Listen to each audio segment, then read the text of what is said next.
So one of the first things that we need to pay attention to as archivists is authenticity of our records. Realizing that once you plug something into the computer, there is an inherent danger there. There are a few natively read-only formats like CDs and DVDs, which aren't going to be messed up by simply sticking it in.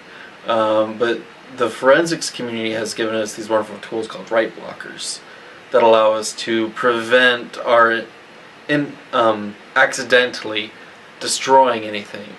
You can get some fairly expensive equipment, but you can also get some fairly cheap options as well. We've decided to go with a fairly low-cost solution, which is just a USB write blocker to prevent the damage, and then we just hook up our adapters to the USB port.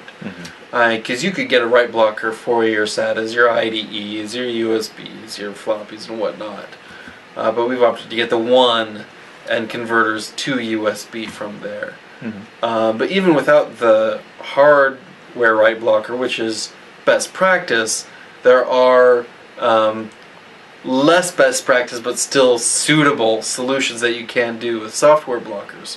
So for example, on our Mac, we have FireWire ports that we don't have a write blocker for. However, there's a piece of software called Disk Arbiter that allows you to force a computer to only mount in read-only mode. So you know you're not going to be writing to this. Theoretically, you should still be using a hardware blocker just in case, but not all of us can afford to be that paranoid for everything. But write blocking is certainly one of those good first steps, however you set it up.